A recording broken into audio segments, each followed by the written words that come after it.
নমস্কার বন্ধুরা, সুমিমার রান্নাঘরে স্বাগত জানিয়ে আবার এসে গেছি আরেকটা ইউনিক রেসিপি নিয়ে। আশা করি আপনাদের এই রেসিপিটা খুব ভাল লাগবে আর আগে কোনো দিনও আপনারা মনে হয় না আপনারা খেয়েছেন। তো সেটা হচ্ছে টগর ফুলের বড়া। এই টগর ফুলটা আমি আমাদের গাছ থেকে উঠিয়ে নিয়ে খুব ভালো করে ধুয়ে 1 ঘন্টা জলে ভিজিয়ে রেখেছি, কিন্তু ভালো করে ধুতে হবে। পোকামাকড় আছে কিনা ওইগুলো দেখতে হবে, সব যেন কিছু না থাকে। ভালো করে ধুয়ে নেবেন, ধুয়ে তারপরে জল ঝরিয়ে নিয়ে এখন এর মধ্যে দিব একে একে যে ইনগ্রিডিয়েন্টগুলো সেইগুলো এখন দেখাবো।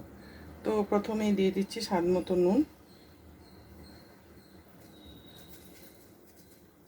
নুন দিয়ে দিলাম, কারণ এটা মজে যাবে। আর তাছাড়াও বাকি জিনিসগুলোও পড়বে। এরপর দিয়ে দেবো একটুখানি আদা ছোটো চামচ, লঙ্কা গুঁড়ো, আদা ছোটো চামচ হলুদ গুঁড়ো, আর একটু লঙ্কা গুঁড়ো দেবো, একটু ঝাল ভাল লাগবে। আর দেবো চালের গুঁড়ো 2 চামচ, 1 চামচ, 2 চামচ, 3 ছোটো চামচের 3 চামচ। এই যে এটা ছোটো চামচ, টেবিল স্পুন না এটা। তার সঙ্গে দিয়ে দেবো বেসন। চালের গুঁড়োটা বাইন্ডিং হবে, কিন্তু অতটা হয় না, বেশি হয় ক্রিস্পি। আর বেসনটা হচ্ছে বাইন্ডিংয়ের জন্য। তো সম পরিমাণে বেসন দিয়ে দিলাম। এটা এখন ভালো করে মেখে নেব। এর মধ্যে এই ছোটো বাটির 1 বাটি জল দিয়েছি। বেশি জল লাগে না, কারণ আপনার ফুলটা আমি অলরেডি ধুয়ে রেখেছিলাম, ভিজা আছে। আর বেসনের গোলা করেও বানানোর কোনো দরকার নেই, কারণ বেসনের গোলা করে করলে কী হবে, আপনার গোলাটা অনেক সময় বেঁচে যায়। আর এটা একদম পরিমাণ মতো, আর এতেই আপনার ক্রিস্পি এবং সুন্দর যে একটা ভাজা সেটা হয়ে যাবে। তখন এটা মাখা হয়ে গেছে ফুলটা। এখন আমি এটা ভেজে নেব।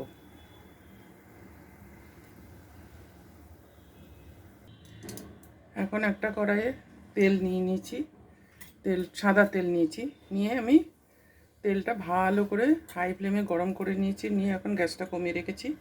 এখন ফুলগুলো ছাড়বো। এই ফুলগুলো এমনি একটা করে ছেড়ে দেবো।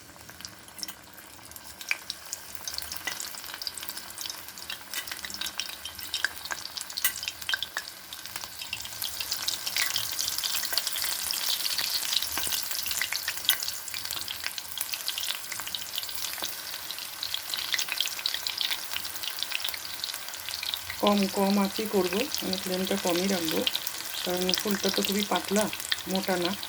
হাই করে দিলে আপনার পুড়ে যাবে, কিন্তু ভাজা হবে না, ভেতরে সেদ্ধ হবে না। সেই জন্য লো ফ্লেমেই করছি আমি, একদম লোই রেখেছি। তারপরে একবার উল্টে দিয়ে তারপরে আমি ওটাকে আবার মিডিয়াম রেখে পরে একটু হাই করে দেবো, যাতে মুচমুচে ভাজাটা হয়ে যায়। দেওয়ার সঙ্গে সঙ্গেই আমি এটা উল্টে দেবো।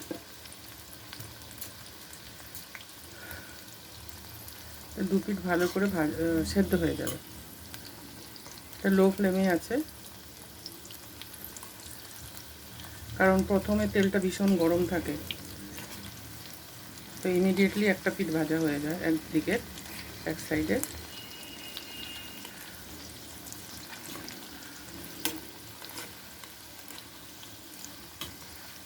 সব উল্টানো হয়ে গেছে।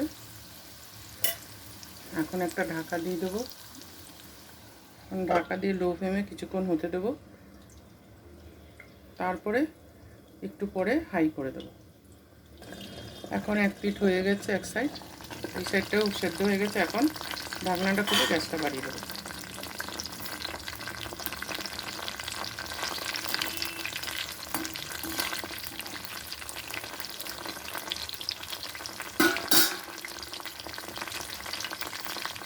এখন গ্যাসটা বাড়িয়ে ঢাকনা ছাড়াই হতে দেবো। এখন আবার উল্টে দেবো। 2 মিনিট করেছি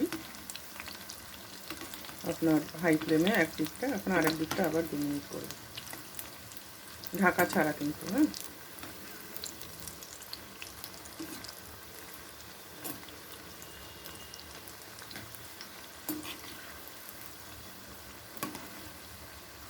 এটা পাতলা ডালের সঙ্গে গরম ভাত আর পাতলা ডাল তার সঙ্গে খাবেন, খুবই ভালো লাগে।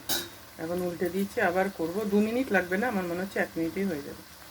1 মিনিট হয়ে গেছে, আমি গ্যাসটা কমিয়ে দিয়েছি, দিয়ে এখন নামিয়ে নেব।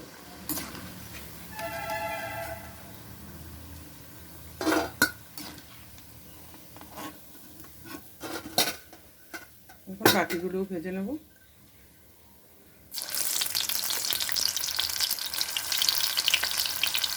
যারা নতুন তারা চামচ দিয়ে দেবেন, গ্যাস কিন্তু কমানো আছে, হাতে ছিটকাতে পারে। কারণ এটা আমি মেখে বসিয়েছি না, আপনার ডুবিয়ে ভাজতে হবে না, তাই ডুবিয়ে হলে হাতে ডুবিয়ে ভাজতে হয়। আবার সবকটা ভেজে নিয়ে আর ফিরে আসি। একদিকটা হয়ে গেছে, এখন আবার উল্টে দেবো।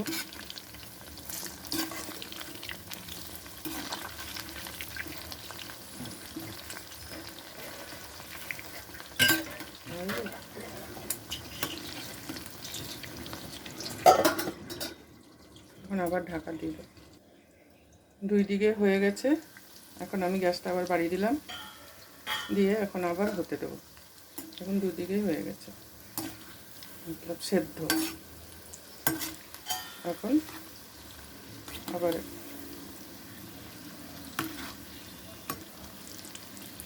2 মিনিট করে হতে দেবো। হয়ে গেছে, এখন আবার উল্টে দেবো।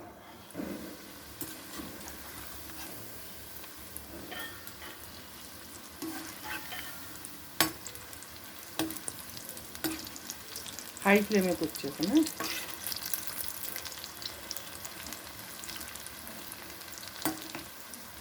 প্রথম ব্যাচের থেকে কিন্তু দ্বিতীয় ব্যাচে টাইম লাগে বেশি।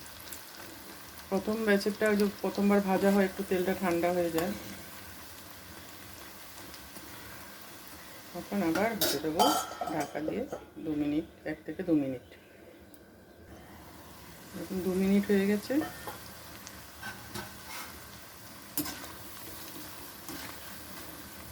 আবার এখন উঠিয়ে নেব।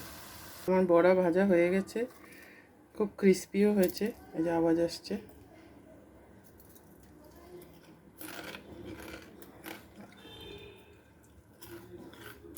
একদম মুচমুচে, শুনতে পেলেন আওয়াজ? আমি খেলাম, নুন টুন সব ঠিক আছে। কেমন লাগলো অবশ্যই জানাবেন এই ইউনিক রেসিপিটা, আর কমেন্ট করবেন, লাইক করবেন, সব বন্ধুদের মাঝে শেয়ার করে দেবেন। আমার চ্যানেলটাকে সাবস্ক্রাইব করতে অবশ্যই ভুলবেন না, আর বেল আইকনটা অবশ্যই বাজিয়ে দেবেন, আমার নেক্সট রেসিপিটা আপনার কাছে এসে যাবে। তো এখনকার মতন আসছি, আবার দেখা হবে আর একটা রেসিপির সাথে। টাটা, বাই বাই, ভালো থাকবেন, সুস্থ থাকবেন।